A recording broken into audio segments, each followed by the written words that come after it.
Hello, Nick. So, take two. I already did a 13 to 14 minute intro video, kind of talking about things, and forgot to turn my mic on. And unfortunately, it didn't tell me. So, that's wonderful. So, we'll try this again. It'll probably be an abbreviated version because that's just annoying. Um, quickly, um, yeah, you're wondering Uncle Floydwing, you said you were off the juice. You're a liar. No, yesterday I came upon a non-alcoholic gin substitute. Gin's kind of was always my favorite. If I could leave just one thing to drink, it'd be gin. But this is let's see, Little Saints, I think is the brand name, and this particular one is called Saint Juniper. Um, Trying it just like plain doesn't give you any thoughts of gin. I had it in in some gin and tonics last night, and while I can taste the Saint Juniper, and I think it's fine. It'll be a fine enough substitute for now for that. And then I made a dirty uh, Saint Juniper, I think it's called today, which is it's not really. I don't think I'd get a. I could never make myself think this was a gin martini, but it's something to drink, and yeah, it's fine. Nothing special.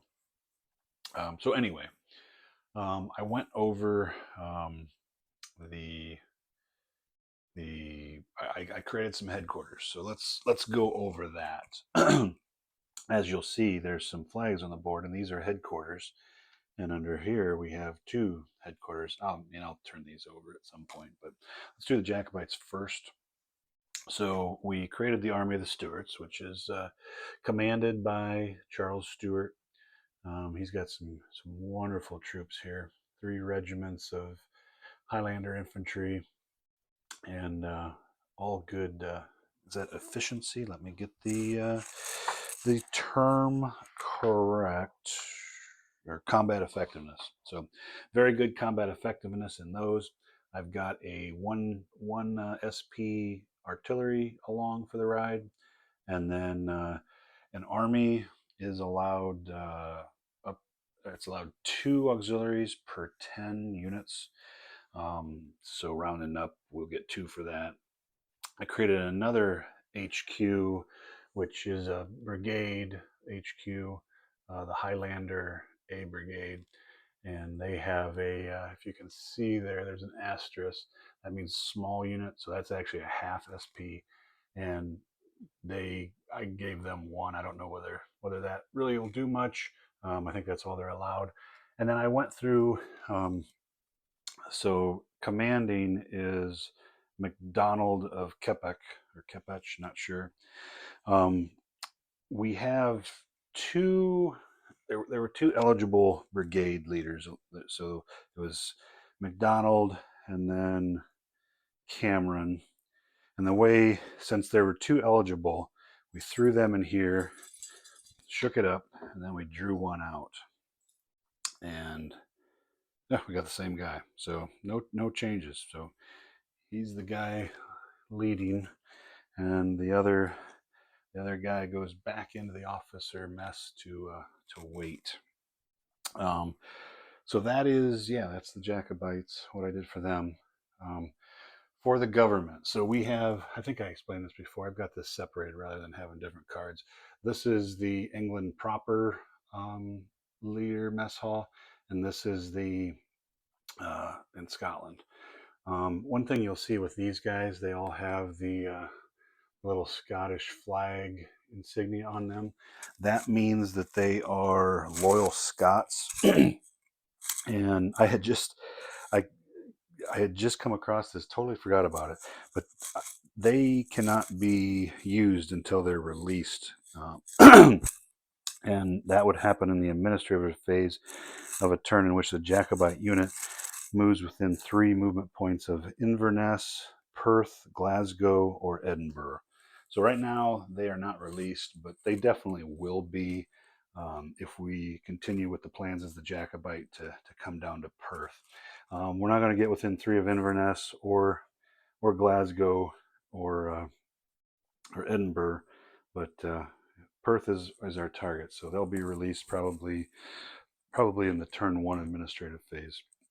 So for the government, and I went through kind of a spiel about them.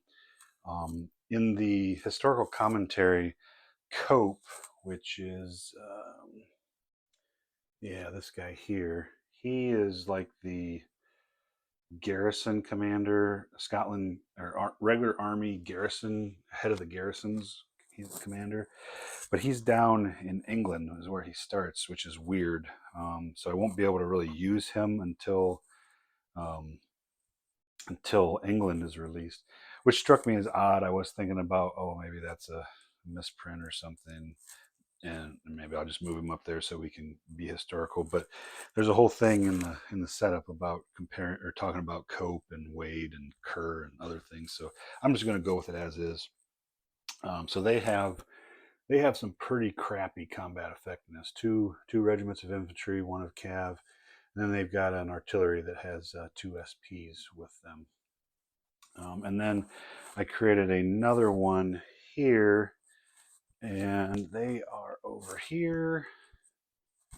So the first cav, which this was the only guy who was released because remember I just had said that those other guys are loyal Scots and they aren't released yet.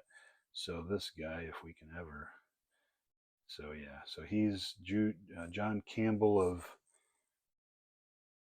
Oh man, I cannot read of Marmon. I don't know, but anyways, he's got a another crappy cav.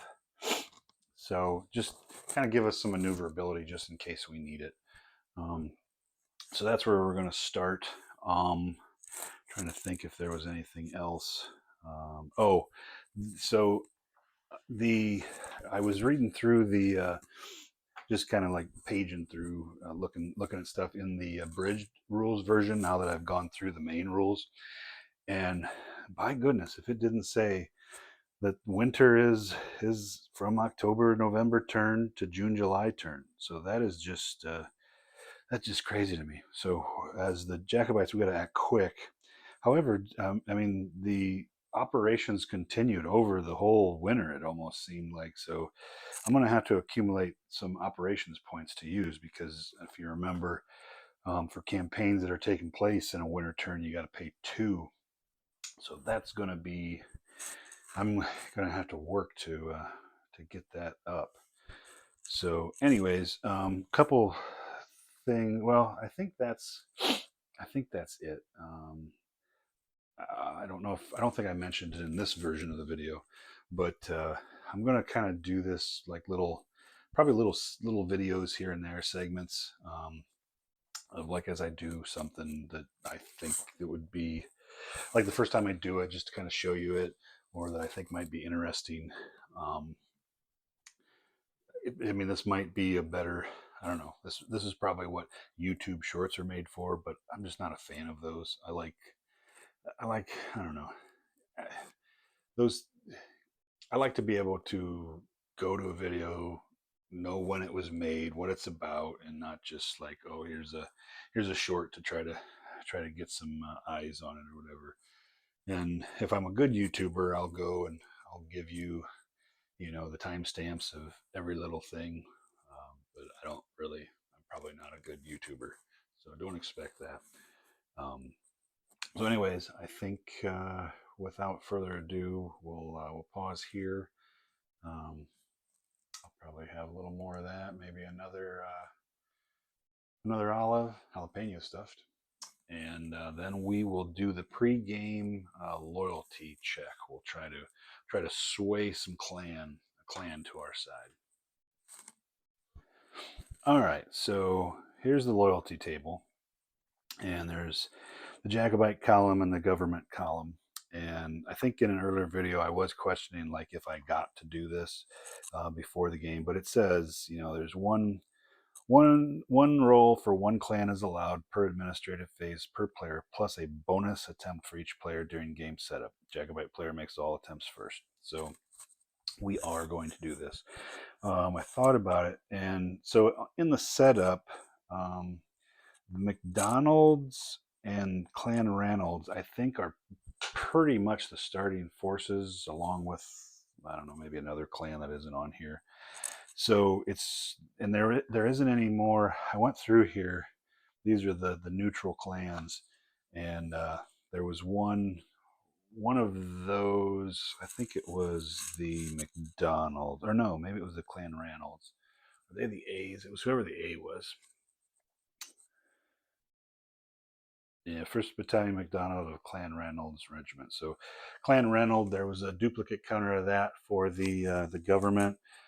Maybe for that earlier start scenario, they're not automatically in there, so they can have a chance at them. And yeah, probably the McDonald's too. Only those.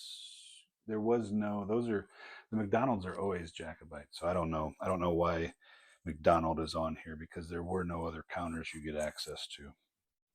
So, looking at this, the biggies on here are the Mackenzies, because there's the first battalion, Lord Seaworth's Mackenzies, second battalion, and then I would assume this is also a Mackenzie because it's Lord Seaworth's Wild McCrae's, and there's no McCrae's on here. So you get access to 3 counters for them. The next good one is the Grants, and they give you access to 2 counters. And then from there, everybody's McDougal. Oh, I got these backwards. McDonald. Oh, there's 2 McDonald's. So McDonald would be a good one, and then McDougal. Yeah, that's kind of, so they already have it. They already have it kind of laid out here. Who's going to give you more? And I think what we're going to do is the Jacobite is going to use 1 prestige to get a +1 to the roll. This could be totally dumb. And wait a minute. How many does the McDonald's give? That's the Grant still. That's the Grant still. McDonald. Maybe we'll go for the McDonald's. I was going to go for the Grants, but it's basically the same. So yeah, we're going to go for the McDonald's. So with that 1 prestige that we used, we're going to need a 4 or less.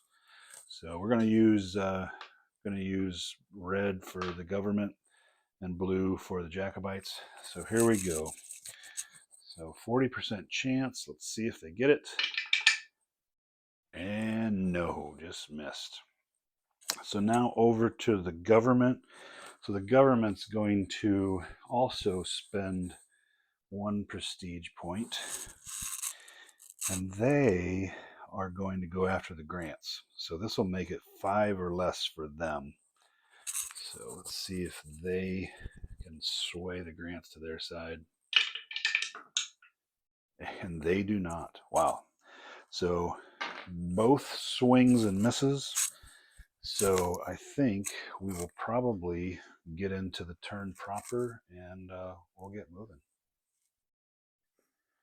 Continuing on. So start of the operations phase, initial actions. So we have to check for random events. And if we look on we got the random event table here. It's a D100 roll. So we'll say the red die is our tens digit.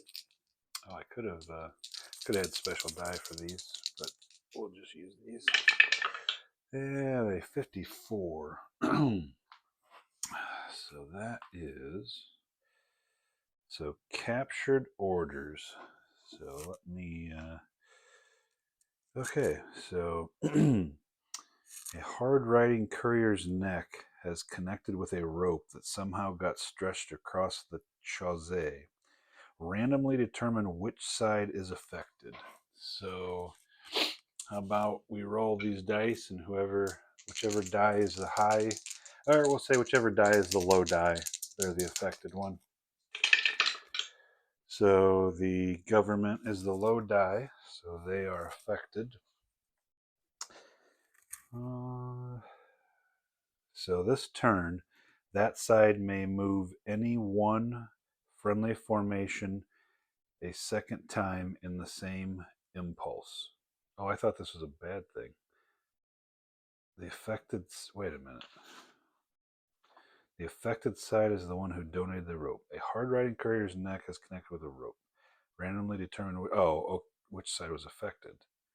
So the government side. This turn, that side may move any one friendly formation a second time in the same impulse. The affected side is the one who donated the rope. Okay, so I guess I would have went with the high one then, but we determined it how we determined it. So the government's going to get to move a friendly formation a second time in the same impulse. I would assume, are we just going to have one attrition roll or two? Not sure about that, but we'll have to remember that. So moving on, determine initiative. So the Jacobites are going to have initiative until King George is back in London, and then whoever has more prestige is the initiative player. So we already got that.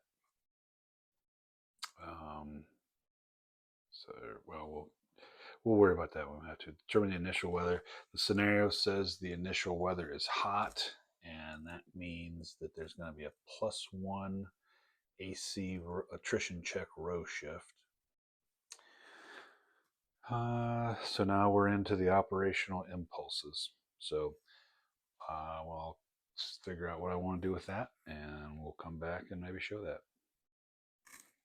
Just about forgot something. It's not listed on the sequence of play, but I've written it in here. We have to check for Jacobite disaffection.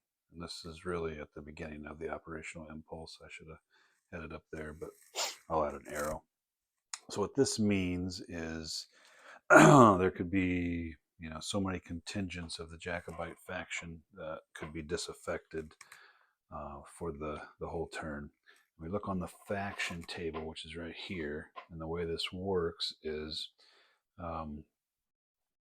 compare a die roll with the current Jacobite prestige.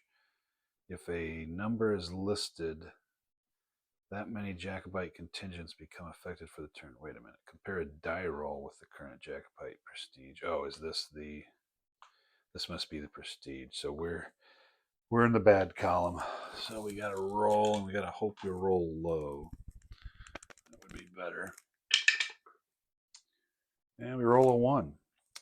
So we bring that die roll of a 1 over and nothing. I don't think there's any modifiers.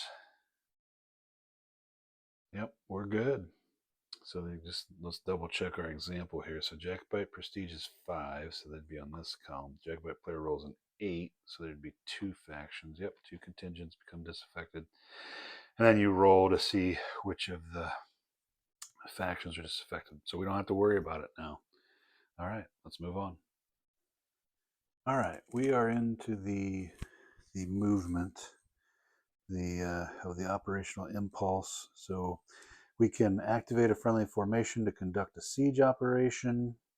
We can activate a friendly formation and conduct a movement operation, or we can select a friendly auxiliary and conduct an auxiliary operation. And you can do 2 of those back to back. So we are going to, so I've turned these over just so we can see it easily. So, so on the Army HQ here, oops, I think I've mentioned this before. So the Army HQ dictates movement. It's 3, and unless it's got artillery, which is 2. The brigade HQs go by the lowest movement factor of the units that are subordinated to it. So in this case, this infantry unit is 5, the one over there. So, and if you look, I can't. So the movement allowance on this is red. So that means it moves with it's a mountaineer, so it moves with mountaineering movement points. So he's going to go from here into this other mountain hex, and so normally that would be 4 movement points, but being a mountaineer, it only costs 3. And he's going to stop there. He could go up to twice his normal movement, so he could use 10 movement points. However, we have to keep in track we have to keep in our minds attrition. So during the operational movement phase, you look on this table. So his full movement allowance is 5, or actually we start here, I believe. So 5, and then we go down to the actual movement. Oh no, that's opposite. I did that wrong. So here's his movement allowance. So it's 5, and then you go over to what he actually used, 3. So since there's a number there, we're going to have to make an attrition check. If there was n, then he wouldn't need to. So we got to remember that -2. That's going to be good for us. So now we come over here to the attrition table, and we have to make a roll. However, there are some possible other modifiers to this. So normally, so we don't have a hub on board. I couldn't find anywhere. I'm sure, I would think there's got to be some penalty for that. Um, but in this, since they've just arrived on board and they haven't been able to establish a hub yet. I would just almost say it's like extreme range. I'm surprised there's not a modifier to encourage them to set their hub up, or deep hub, yeah. But so this kind of shows here, if you're operating close to your hub, you're gonna get more negatives, which negatives are good because they bring you down this table, and uh, yeah. So we'll get to that as the game goes on, but you can see here. So like if you're at short range to the nearest hub, you get full value for your unassigned operation points, which the Jacobites currently only have 1, so it's not a huge help. And plus, since if you recall, it's considered forage depleted in the Highlands, and that always brings you down a level. So even if they were at short range, they would be considered at medium range, so they only get half points, and I don't think you get anything for half. So we're not going to really need to worry about that. So the movement retreat. So the modifier from the table up there is -2. We are a brigade HQ, so another -2. So we're at -4. And I believe that's pretty much going to be it. We have an aggressive commander here, which I don't know if I've mentioned that kind of stuff. So they're above that the little red triangle. So if it's pointing up, that means that they're more, I guess more prone to attack. So one triangle pointing up means he's aggressive. If there was 2, he'd be rash, which would be bad on here. If there's 1 down, what is it? I believe is it timid? If there's 1 down, he's cautious, and if it's 2 down, he's timid. So I just had that guy over here to check that.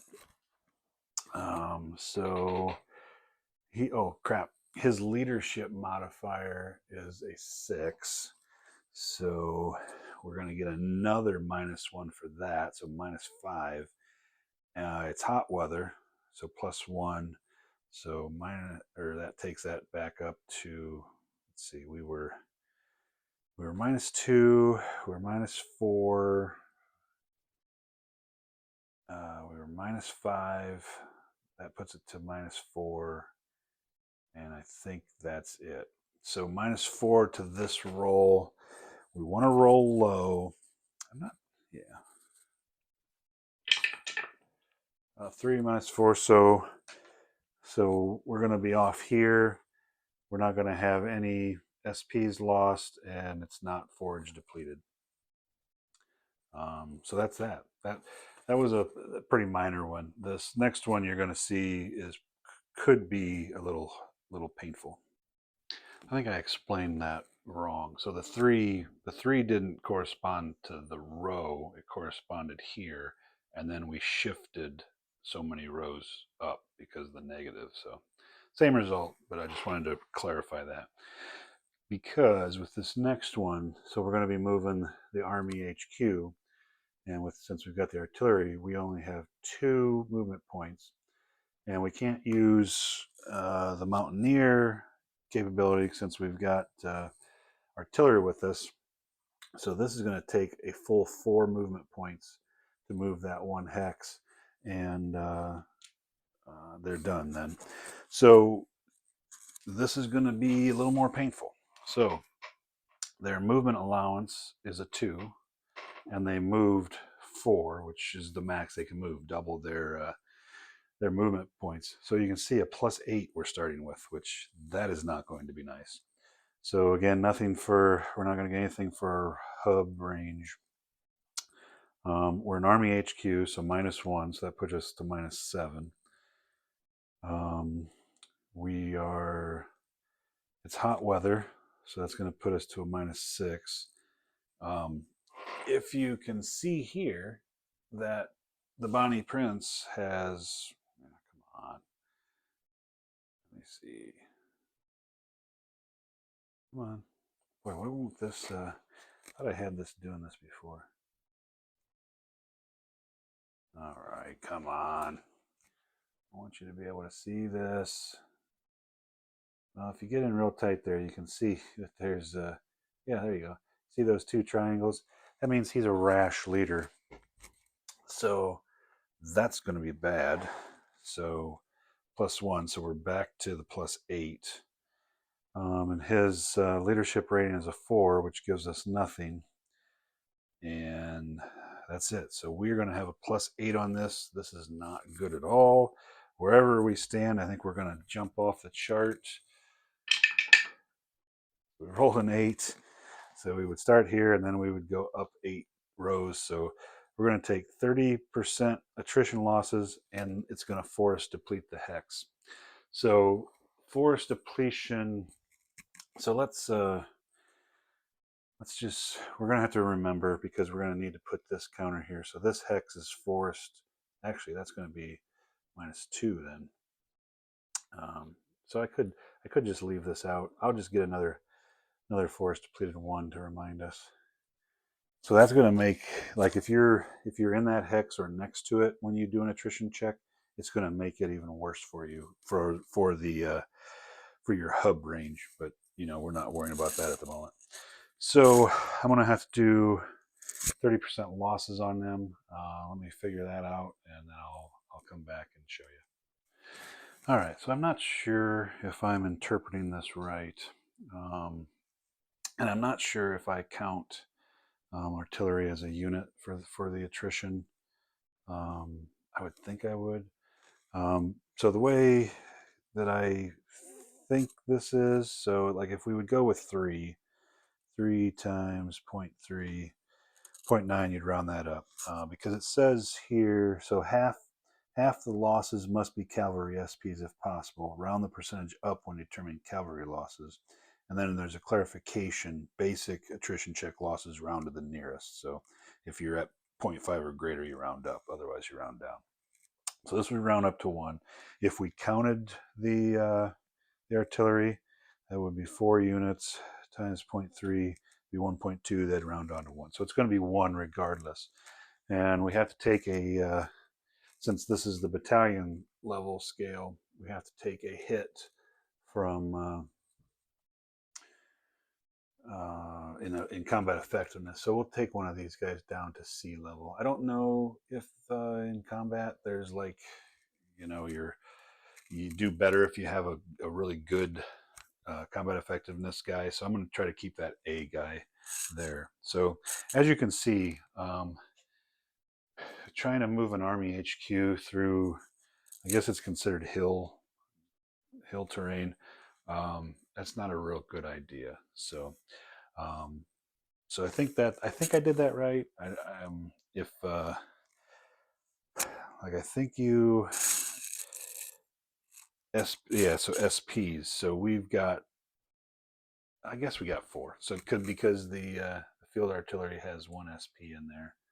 I should show you when I'm showing that. So we would take 4 SP, and multiply it by the 30%. So I think we did that right. So I'm probably not going to show. I'm not going to show every move from now on. So since we've already kind of showed what the SP loss, how that works, and maybe once we get the hub established, and then maybe the hub range starts coming in beneficial, then we can show it again. So at this point, the Jacobite player would pass because they've moved all their HQs that they want to move. So now it would go over to the government player. So now the government player is going to do some stuff. And remember, we've got those that lost orders event. So one guy is going to get to move twice. And I would think we're going to apply um, uh, attrition both movements. So we'll come back and we'll see what happens with that. All right, so I started looking at my main army of Scotland here for the government, and it's not real. The news isn't real good. So they have artillery, so they have to. Their max movement is 2. Looking at what the attrition checks would be, so their leader here has, if you can see, let me try my trick again over here. So he's rash, so that's going to be, he's going to get the +1 for being rash. He's going to get the +1 for the hot weather. He's only a 2 in leadership, so that is so bad that he's going to get a +1 from that. So he's at +3 right now. He's an Army HQ, so -1. So it's going to be, what did I say? So it's 1, 2, 3. So he's going to get a +2, and if we just move 2, we get no modifier. So and if we move 1, he doesn't have to take the attrition check. So I'm thinking I have to limit this guy to moving just using 1 movement point or 2. And with 2, he's going to take a chance because he's going to have to go up 2 columns. So if he rolls bad, he could really hurt. And we've got these guys, they're all combat effectiveness E. So if we take a loss and have to take one of them, they're done. I guess maybe we could take it with oh no, actually the first one's going to come from the Cav, because there was if half the losses must come from cavalry SPs. So yeah, he's gonna immediately lose there. So yeah, maybe we're just gonna go very slow. I don't think I can risk an attrition check with this guy. Holy crap! We may be relying on our little brigade HQ to run over here to try to stop the onslaught coming in. So yeah. All right. So I think he's going to be somewhat saved here. So I noticed. So Edinburgh's a port. Um, Kirkcaldy here is a port, and if you can see, there's these little blue dots. Now these mean these are ferry termini. This one goes all the way over to Stirling Castle. This to there. So the way I understand it, he can go follow the ferry route over to there, and that counts as 2 movement points. So it still is going to be, a little iffy. So he's got a movement allowance of 2, so he's going to need to take an attrition check because he used 2. So remember, he's rash. He's a leadership rating of 2. That's hot, so that's +3. But he is we might have to. How many? I think the government has 2. If they're at extreme range, 2. Yeah, that's not going to be enough. So they're not going to get any benefit from that because it would actually, yeah. And then he's an Army HQ, so minus or plus 2. So let's roll. See what kind of catastrophe we get. Oh boy, 6. So he's on the 4 column. We go 2 up, 1, 2. He's going to take 20% SPs lost, and it is going to be force depleted. So he's got 1, 2, 3, 5. So 5 times 0.2 is a straight 1. So we're going to lose that cav. So there you go. That was quick. I don't know where to put the dead people. I think he could. I don't know. I don't know if he can be brought back through recruitment or mustering or not. But so that kind of sucks. So I think I think we might just take it easy with him the rest of the way. I mean, I think that was the way to go. Otherwise, I mean, if I would have tried to totally avoid attrition, it would have taken him 1, 2. I mean, he would have had to get 3, 4, 5, 6, 7. It would have taken him 7 impulses to get there. Now, I mean, it'll be 3 more, so 4 total. And I don't know if that'll, what that'll do. This guy, however, is let's see, he's our cav guy over here. I think he's so he's a 5. And oh yeah, let's take a look at the leader over here. What are we gonna have to worry about with him? Boy, he's rash also with a 3. What is it with all these crazy commanders? So he's gonna have a +1 for rash with a 3. It's gonna be net 0. So he's gonna have +2 because of the heat and his rashness, because he's a brigade HQ. So he's gonna be even. Let's see. He could. I think he'll head. So on the road, everything's a 1. And if you move along the road the whole way, you get an additional movement allowance, and that counts on your check. So let's have him go 1, 2, 3, 4. Let's see if I go. So if he's got 5, and if he goes 4, that would be -1. If he, I think, I swear it says somewhere if you use road movement your whole way. Yeah, formations moving entirely on roads adds 1 to their printed MA. So he would be like on a 6, and he could move 3 and not have to take an attrition check. Maybe we should do that. 1, 2, 3. He'll be able to get there next turn, right? 1, 2, 3, and then 1, 2, 3. Yeah, we'll do that. So because he moved solely on a road, his movement allowance increases to 6. He only moved 3, so there's no check required. So that's pretty cool. I think this is the first game I've ever had to worry about attrition. It's very interesting, especially with all these rash commanders and stuff. It's crazy. I guess I'm surprised there's modifiers for the different HQs, because during the operational movement, only HQs can move. So I'm just surprised that's not built in some other way. But yeah, that's that. So that actually, so then the government player would pass because they've moved everything they want to, and so that would then move us on to the second impulse, and we would just do that all over again. So there you go. I think you kind of got the way movement works and is affected by attrition. We'll have to see what my brigade guy is going to do. We see that somebody's going to be getting to Perth. I don't know. We'll have to see. All right, so we're done with Impulse 2. The Army of the Stuarts only moved 1 hex and again failed. Had that guy go down another one, and it forage depleted the hex. This guy went the minimum basically, or he didn't need a need a check.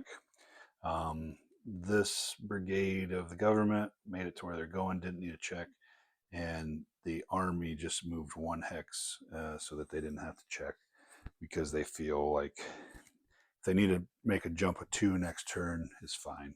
But yeah, so we're moving on to the third impulse. So I thought I'd just show this. So this guy's going to go 1, 2, and now he has to stop because there's an enemy there. However, now he's considered to be blocking that garrison. So anybody else that moves through there doesn't have to stop. I don't. So I don't know if we're going to move the army of the Stuarts that far. That would be 1, 2, 3. I mean, they'll have up to 6, but that would not be good.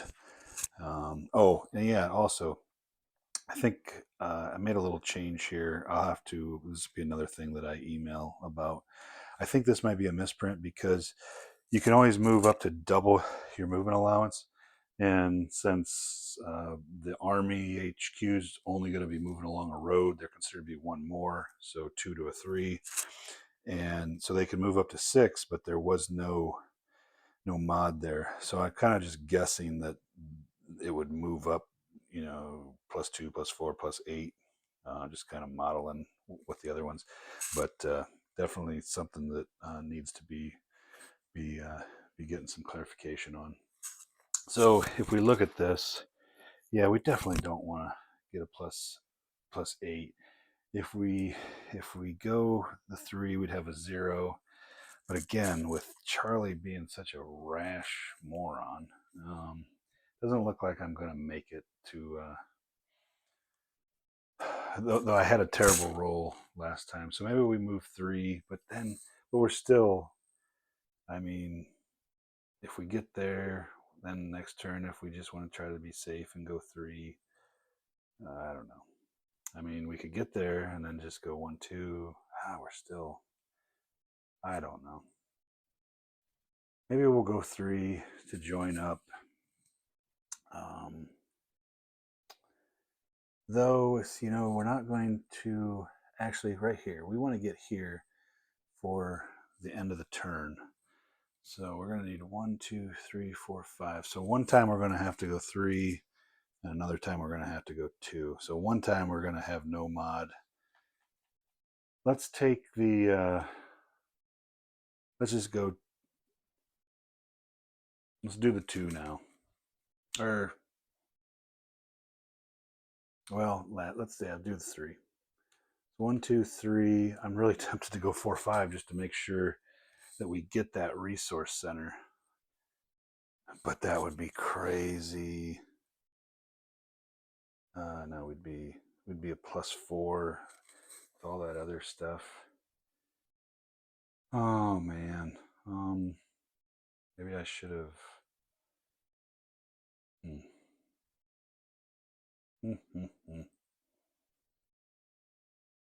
Well, I think we'll just do that. So 1, 2, 3. So he's moving on the road, so he's considered to have 3. He moved 3, 0. It's hot.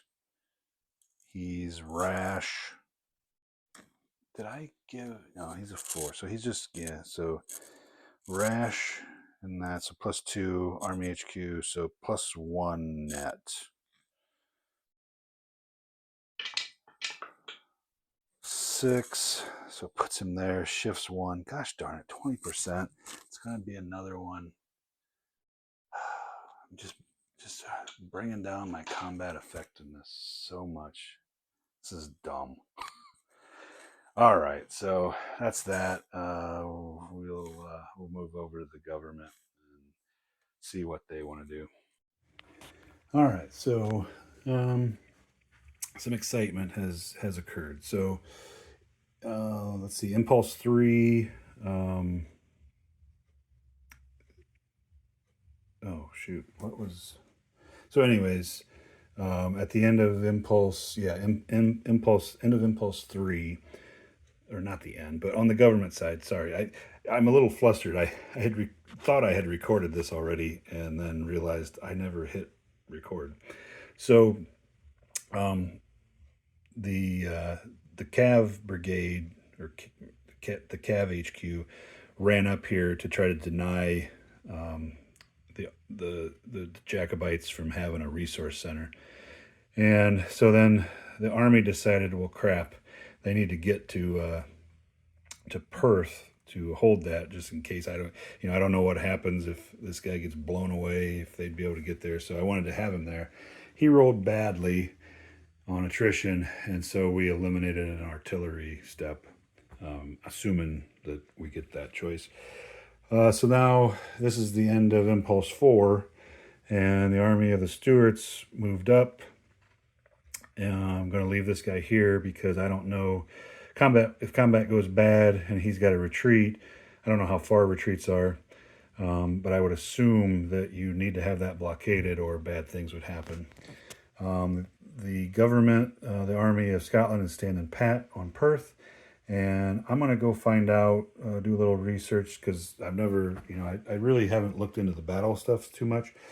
So I'm going to find out whether this guy on his movement impulse can just move out of there, or if he has to do something, and when he would know how strong the army is. Because at this point, he's just an E efficiency, and the army, they've got an A, a B, an E, and an artillery step. So I would think he'd probably decide, yeah, maybe I just better fall back. But I got to figure out whether he can do that during his normal movement, during the operational movement phase, or if that's part of battle.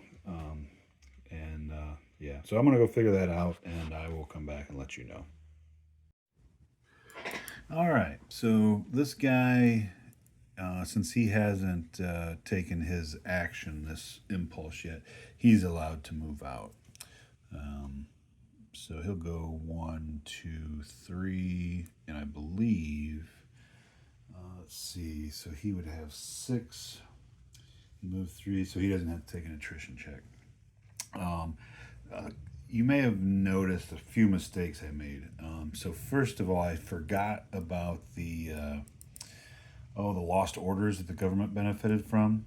So the army headquarters could have just gone 1, not had to have a attrition check, and then did their second impulse move because of the benefit of that event and moved into there. So what I've done is I gave them their artillery step back.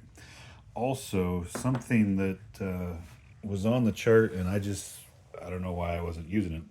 I'm supposed to add a 2-column shift whenever Highlanders are present, and they're supposed to take 75% of the losses. So I went back through, and I think it pretty much would have been the same, because another rule that I found was did I not have? Oh yeah, here. So so it talks about Highlanders and attrition. There's an adverse modifier for attrition. So probably 5% of the losses must be taken from Highlander. And then here, important, Highlander units only count as half a unit each when counting how many units are present for the purposes of resolving attrition. Small units are ignored completely. So in that and the +2 column shift, I think things would have still ended up the same with what I rolled, except when the attrition check that they took when they moved into here, it would have caused it to degrade. So I think I got everything right. So that is the end of the turn, the last impulse. So now, so battle was avoided. However, next turn, I think we're going to be pretty much into it. And so let me get myself situated, and we'll figure out the administration phase, which I think is the next thing here. So we did through all these. Any impulse, any operations phase. All 4 has been completed. We're not using the optional naval rules, so yeah, we're going to go into the administration phase. So let me get prepared for that. All right, so the first thing of the administration phase is we check for command contingent releases. And I think I might have mentioned this before. I thought this table odd how it's got 0 here. And if I would have read here, it says compare the number of turns passed since the start of the rising, i.e., the first turn of the campaign game.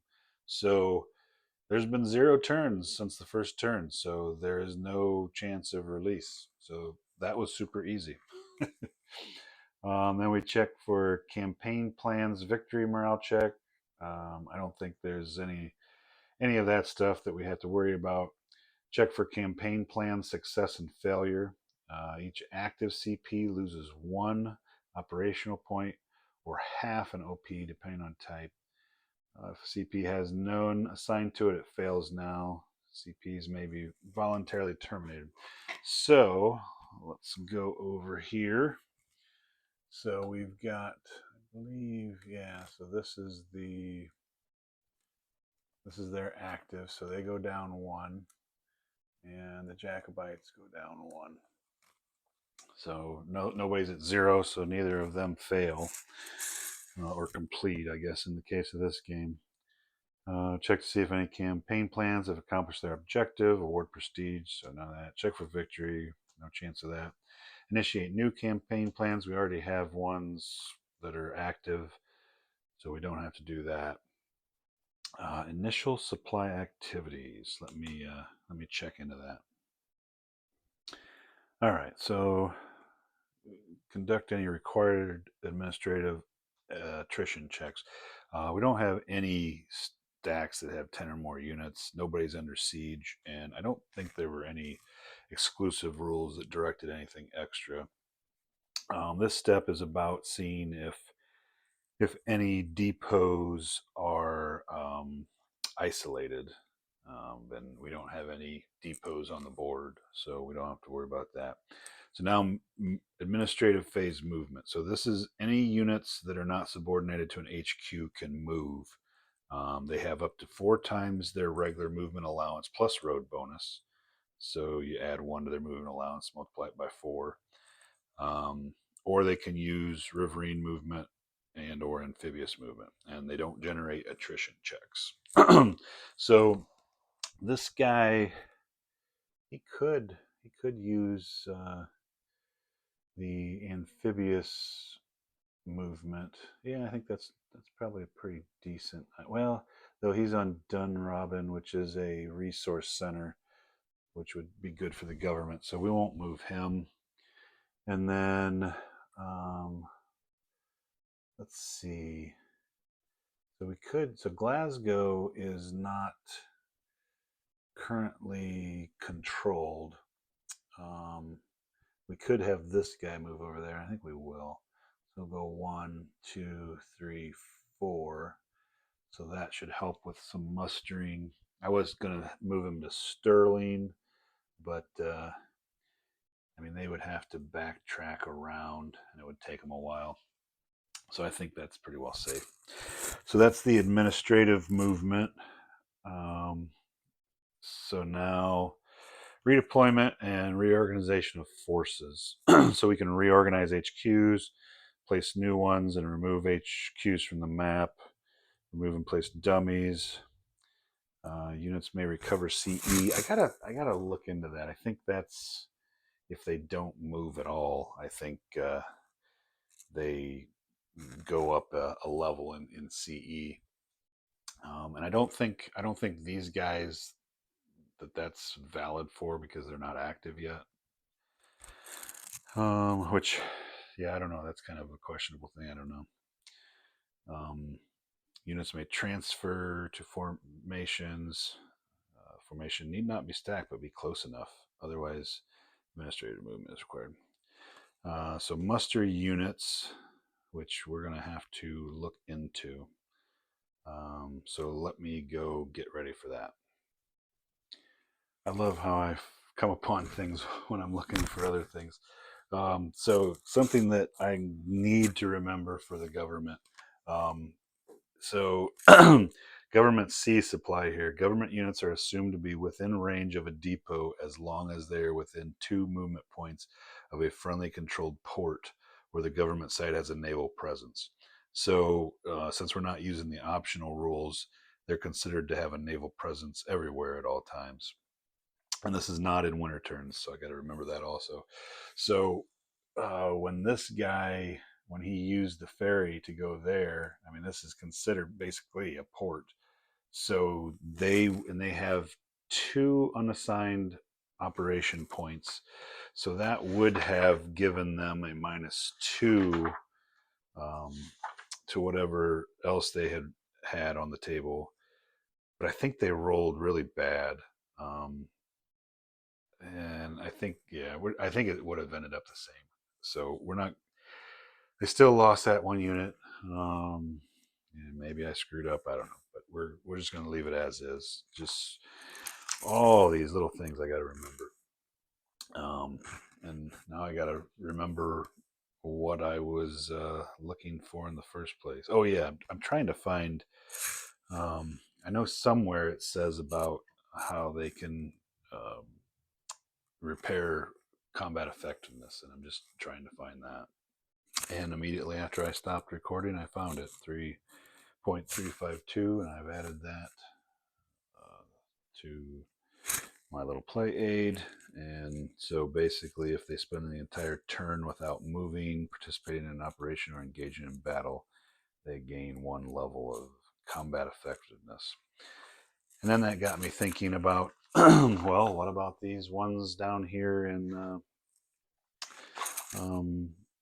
the England proper?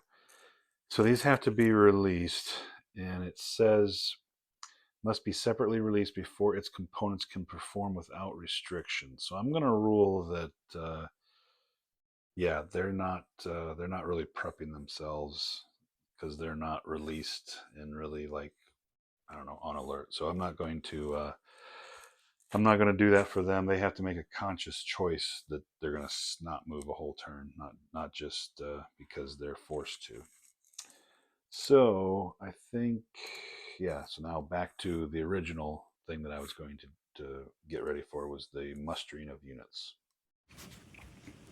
Actually, I think I'm going to end the video here. I actually spliced it all together, and I'm almost at an hour. And like, I don't really care about the time of the videos. I mean, I know that when you get up that high, it's a bit to watch. And the mustering stuff, it's a little more involved than I thought, and I'm not quite sure about it actually. So I'm gonna just end it here, and maybe I'll just release this this tomorrow. So that would be the week a week after the last video, which I have been trying to maybe do every 2 weeks. But I'm pretty excited about this turn. It was fun, and I know I've looking at the mustering stuff.